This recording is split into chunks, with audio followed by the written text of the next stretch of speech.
थे बाबा साहब अम्बेडकर का अम्बेडकरी आंदोलन उस जमाने का पूरा देख लीजिए। बाबा साहब अम्बेडकर खून खराबा कभी भी नहीं चाहते। न्यायिक मार्ग से, कानून के मार्ग से बाबा साहब अम्बेडकर अपना आंदोलन चला रहे थे और जो कुछ भी उन्होंने हासिल किया कानून के माध्यम से किया, मारपीट के माध्यम से। और बाबा साहब जानते थे मारपीट यदि कर भी ले तो इसका नतीजा बड़ा गंभीर होगा। बाबा साहब उनसे कहते हैं, समता सैनिक के जो 50 वॉलेंटियर थे उनसे कहते हैं कि कार्यकर्ताओं से कहो कि जितनी जल्दी से जल्दी हो जाए यह महान छोड़ दे। वहां की पोजीशन आपको, और बाबा साहब खुद उस स्थल पर आते हैं और सब चले जाने के बाद लोग रास्ते से भी जा रहे थे, वहां भी लोगों को सताया गया, गांव में लोगों को सताना शुरू हुआ। 3 दिन तक महाड़ में बाबा साहब रुकते हैं, वहां की पोजीशन संभालते हैं और मुंबई लौट आते हैं। इसी वर्ष फिर से बाबा साहब अम्बेडकर 4 सितंबर 1927 को समता समाज संघ की स्थापना करते हैं। इसमें सभी जातियों के और वर्गों के लोग रहते हैं। इसमें 2 मिनट बोलकर मैं आगे बढ़ूंगा विषय पर। इसका मुख्य उद्देश्य रहता है कि समाज में जो विषमता फैली हुई है भारतीय समाज में, उस विषमता को कैसे खत्म किया जाए। इसके लिए बाबा साहब अम्बेडकर और उनके जो सहयोगी थे, जिसमें हर एक जाति और वर्ग से थे, वह हर छुट्टी के दिन और रविवार के दिन ऐसे एक बस्ती में जाते थे और लोगों को समाज की विषमता के बारे में समझाते थे और हिंदू समाज में जो बुराइयां हैं उस बुराइयों को खत्म करने की बात की जाती थी। और साथ में यह कार्यक्रम होने के बाद एक साथ बैठकर सहभोज का कार्यक्रम किया जाता था। यह समय ऐसा था जब एक ही जाति के लोग साथ में बैठकर खाना नहीं खाते थे, क्योंकि जाति भी उपजातियों में बटी हुई थी। ऐसे समय बाबा साहब अम्बेडकर सभी जाति के लोगों को लेकर, साथ में लेकर बैठकर खाना खाते थे और समाज की विषमता समाप्त करने का प्रयास करते थे। एक तरफ बहिष्कृत भारत चलता था, समता समाज संघ का समता दूसरी तरफ चलता था। एक सप्ताह यही प्रकाशित होगा तो दूसरे सप्ताह समता प्रकाशित होगा।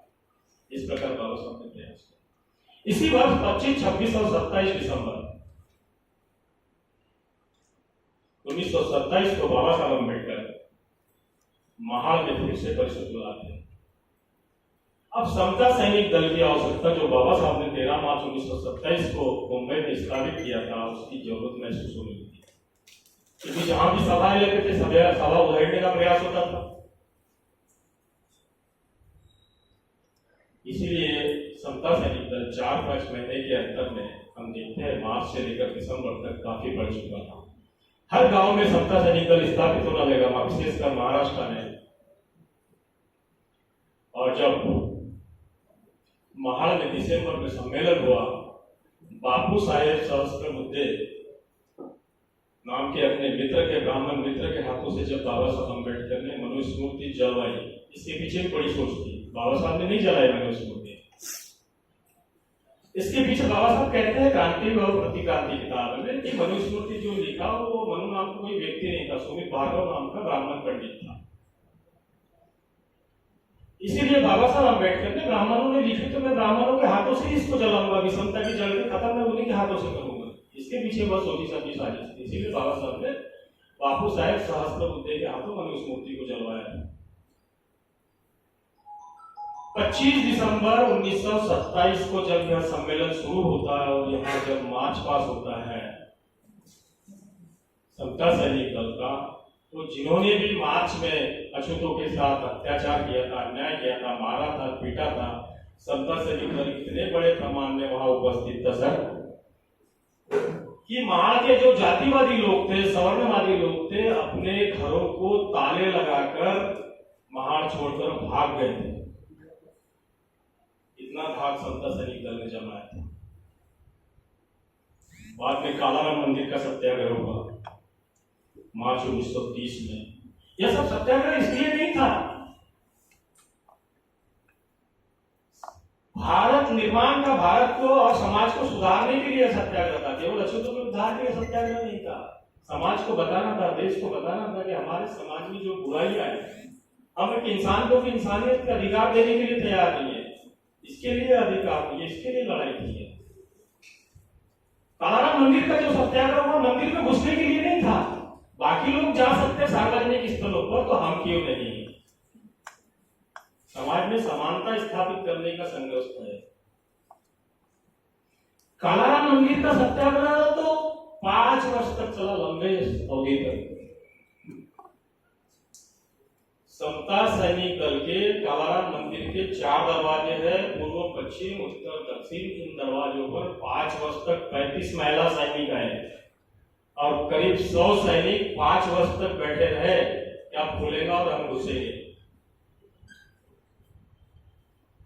बाबा साहब अम्बेडकर का सत्याग्रह 17 से लेकर 1935 तक का देखेंगे तो अछूतों को सुधारना, अछूतों की जो हीन भावना है उनको भावना खत्म करना, उनको अच्छी अवस्था में लेके आना, उनको अधिकार दिलाना, साथ ही साथ हिंदू धर्म और हिंदू समाज को सुधारना। समता समाज संघ में श्रीधर पंत तिलक थे, लोकमान्य तिलक के पुत्र।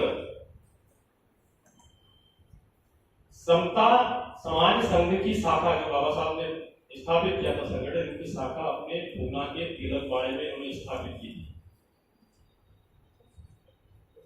और इसका इन्होंने नाम दिया था विटाड़ विध्वंसक समता समाज संघ। और समता समाज संघ के माध्यम से जो सहभोज का कार्यक्रम करवाया जाता था, ऐसे ही एक सहभोज का कार्यक्रम उन्होंने पूना के तिलकवाड़े में भी करवाया था। लेकिन बहुत जल्दी देखा इन्होंने इतना प्रयास करने के बाद भी समाज में फर्क नहीं पड़ रहा है, निराश हो गए श्रीधर पंत तिलक। और 25 मई 1928 को पूना के पास में बांबोड़ा स्टेशन है, बांबोड़ा स्टेशन के पास में पूना मेल से कट कर इन्होंने खुदकुशी कर ली। और उससे 2 घंटे पहले बाबा साहब को पत्र लिखा था। बाबा साहब को लिखते हैं कि बाबा साहब, हमने हिंदू धर्म और हिंदू समाज को सुधारने का बहुत प्रयास किया, लेकिन हमारे सारे प्रयास व्यर्थ गए। इसलिए मैं आप लोगों की बात प्रत्यक्ष श्री कृष्ण के चरणों में रखने के लिए जा रहा हूं। आपको मेरा राम राम। क्योंकि हिंदू धर्म को मानने वाले थे, इसलिए ऐसी भाषा का प्रयोग किया।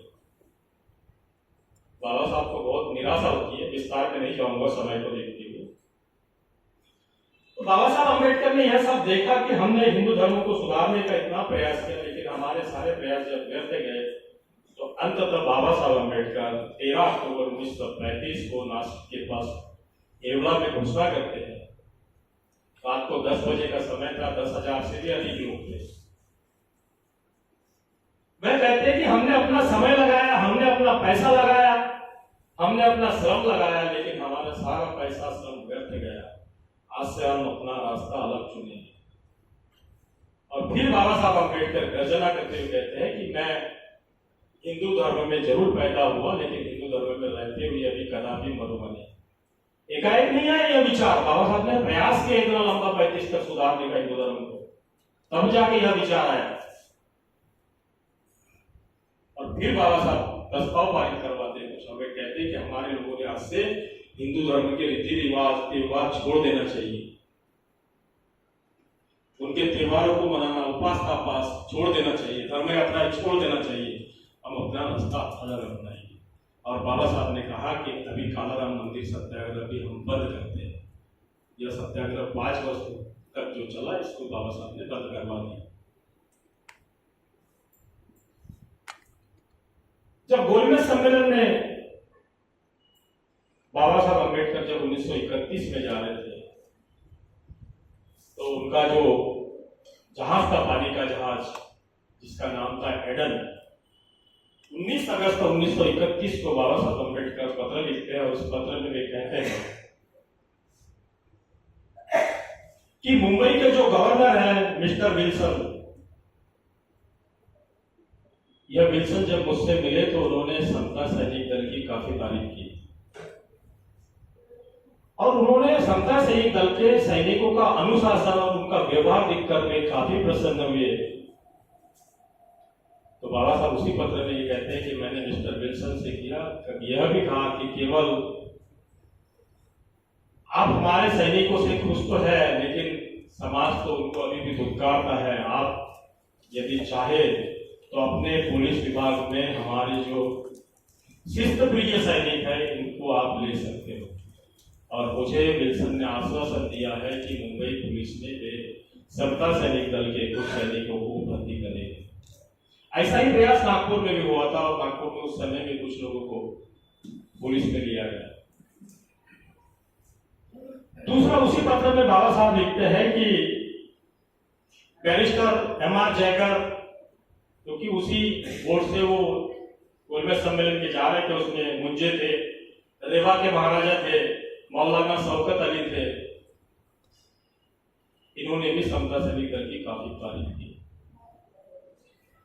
मुंजे तो बड़े खुश हुए थे। डॉक्टर मुंजे जो थे बाबा साहब से कह रहे थे, उन्होंने देखा कि हिंदू महासभा में तो उस समय तक इतना बड़ा संगठन कोई नहीं था।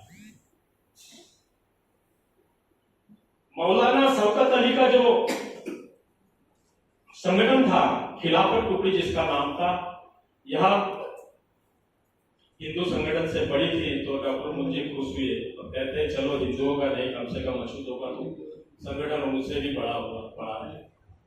और वो बाबा साहब से भी यह कहते हैं कि कभी खिलाफत टुकड़ी की और समता सैनिक दल का यदि कोई लड़ाई हो जाए तो ऐसे अवस्था में आप क्या देखते हैं? तो बाबा साहब मुस्कुराते हुए मुंजे से कहते हैं क्या आप हमने लड़ाई करवाना चाहते हो? बाबा साहब कहते हैं मुस्लिमों ने और अछूतों ने आपस में तय किया है कि हम एक दूसरे की सहायता करेंगे, मदद करेंगे। ऐसी कोई लड़ाई के बारे में आप सोचो भी मत और खुश मत हो जाओ।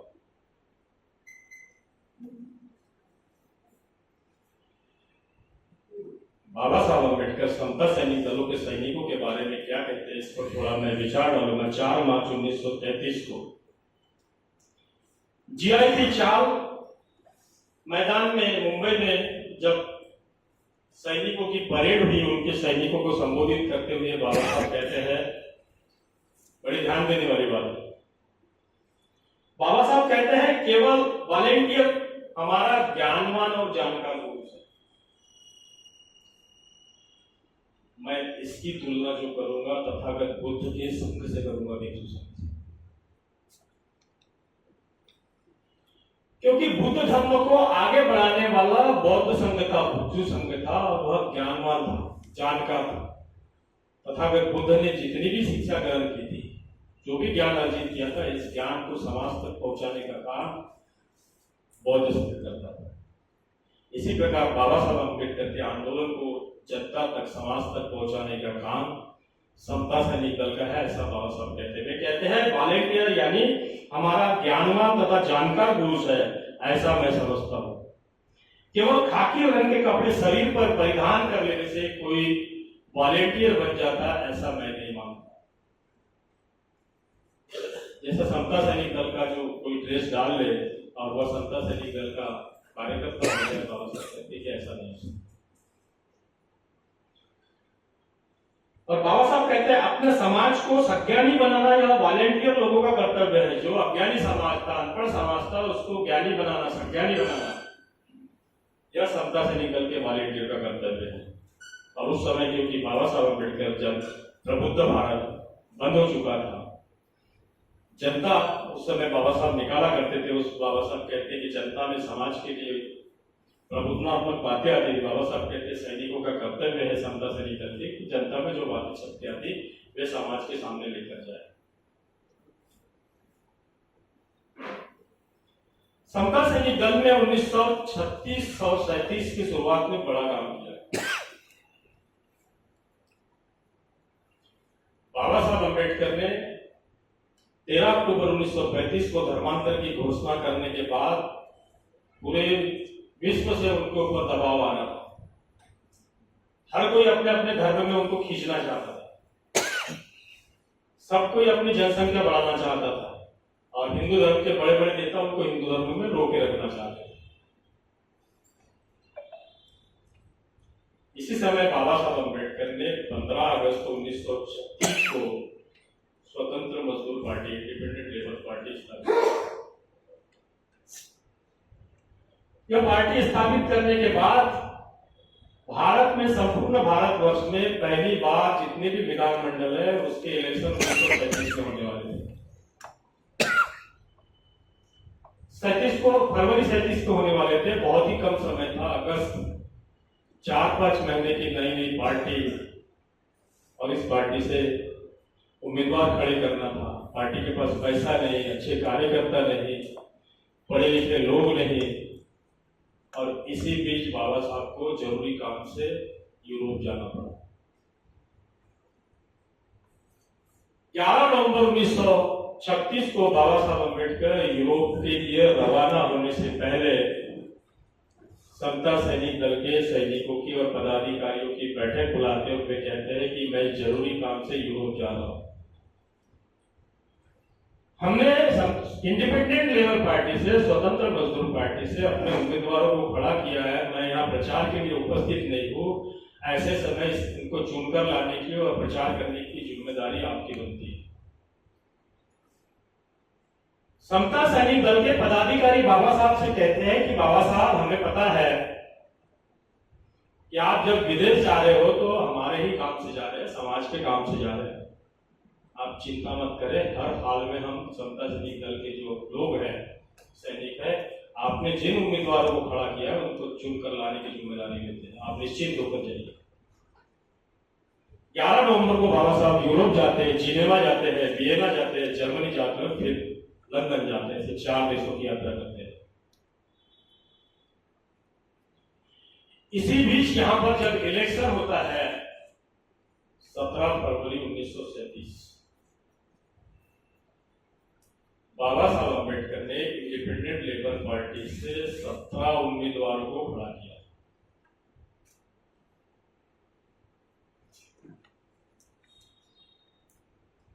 सत्रह में से 15 लोग चुनकर आए, नई नई पार्टी।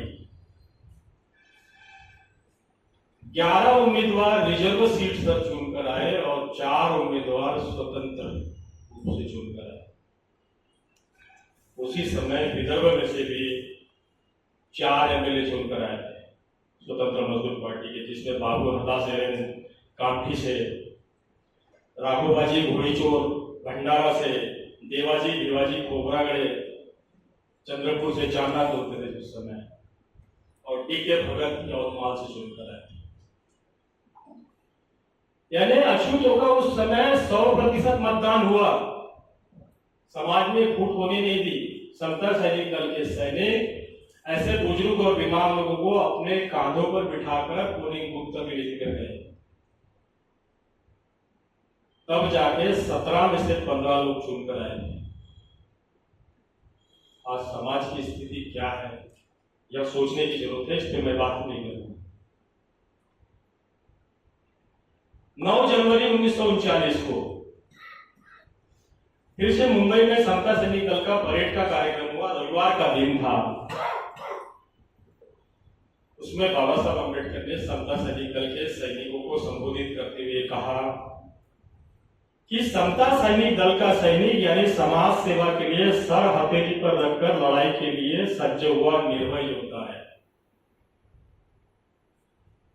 क्या कह रहे हैं बाबा साहब? समता सैनिक दल का सैनिक यानी समाज सेवा के लिए सर हथेली पर रखकर लड़ाई के लिए सज्ज हुआ निर्भय योद्धा है।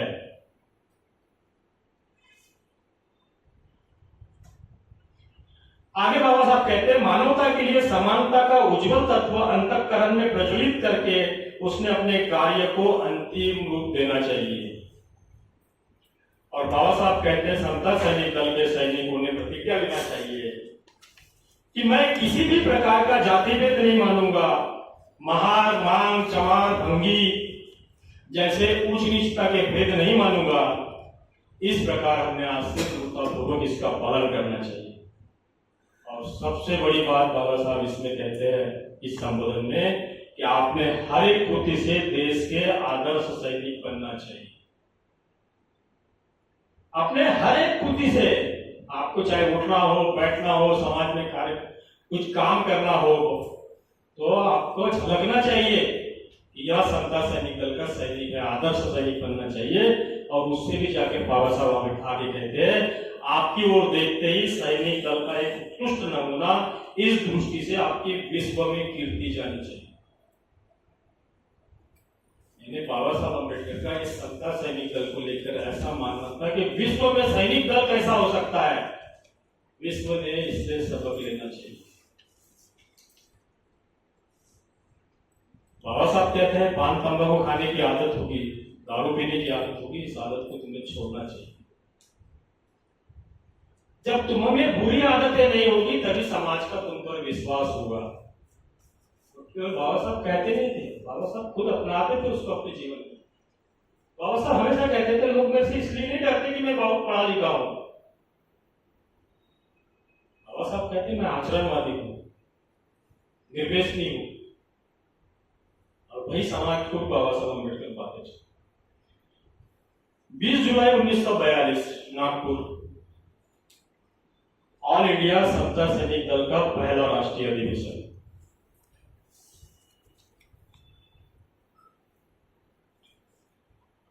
जिसके अध्यक्ष थे सरदार गोपाल सिंह खालसा।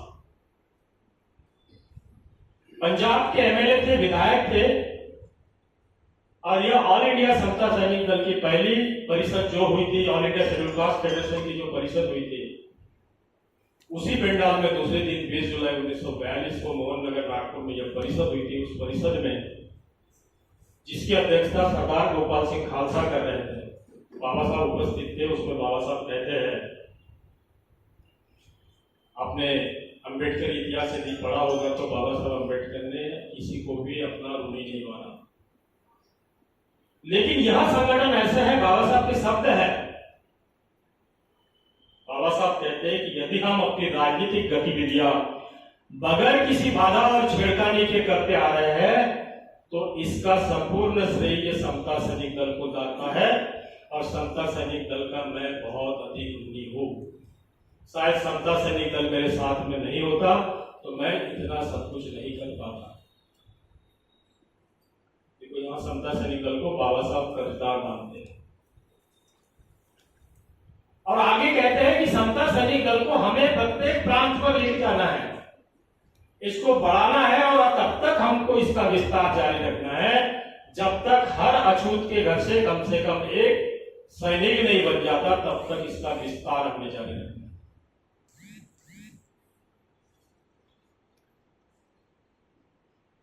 30 जनवरी 1944 यह जो पहला अधिवेशन हुआ था 20 जुलाई 1942 का नागपुर में, अब बाबा साहब को लग रहा था कि समता सैनिक दल की गतिविधियां जो है संपूर्ण भारतवर्ष में बढ़ रही है, तो इसीलिए इसका एक मानक संविधान भी होना चाहिए, इसमें एक समान ट्रेनिंग होना चाहिए। इसलिए बाबा साहब ने इसी अधिवेशन में एक कमेटी बनाई पदाधिकारियों की कि संविधान एक बनाया जाए। फिर 2 वर्ष बाद 30 जनवरी 1944 को उत्तर प्रदेश के कानपुर में all India schedule caste federation का जो दूसरा अधिवेशन हुआ, जहां जहां भी बाबा साहब की जो राजनीतिक संगठन थी, इन संगठन से समता सैनिक दल जुड़ा हुआ था। इसलिए पहले राजनीतिक संगठन का अधिवेशन होता था, उसी पंडाल में समता सैनिक दल का अधिवेशन होता था, और उसके बाद उसी पंडाल में महिलाओं का अधिवेशन होता था। 30 जनवरी 1944 को दादा साहेब गायकवाड़, भाऊराव गायकवाड़, इनकी अध्यक्षता में यह अधिवेशन हुआ। बाबा साहब प्रमुख रूप से उपस्थित थे। इसमें भी बाबा साहब कहते हैं समता सैनिक दल के बारे में कानपुर में कि समता सैनिक दल यह हमारे राजकीय पार्टी की ताकत है। लड़ने वाले सैनिकों के बिना कोई भी पार्टी बलवान नहीं हो सकती। हमें तो बड़े बड़े संगठनों से टक्कर लेनी है, इसलिए हमने समता सैनिक दल का विस्तार जारी रखना चाहिए। और इसी पंडाल में जब विद्यार्थियों ने बाबा साहब अम्बेडकर को सम्मानित किया, तो विद्यार्थियों को सम्मानित करते हुए बाबा साहब कहते हैं बड़ी महत्वपूर्ण बात है। बाबा साहब कहते हैं पहले तो विद्यार्थियों का धन्यवाद देते हैं, और फिर विद्यार्थियों से बाबा साहब कहते हैं मेरे विद्यार्थी मित्रों, आप पढ़ो,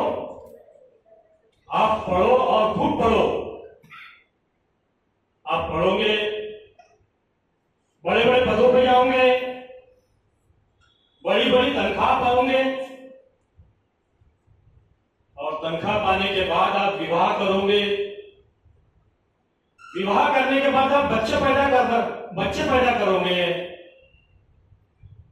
लेकिन ध्यान में रखना यह सब कुछ प्राप्त करने के बाद आप उसमें ही मकसूल मत हो जाना, उसमें ही खो मत जाना।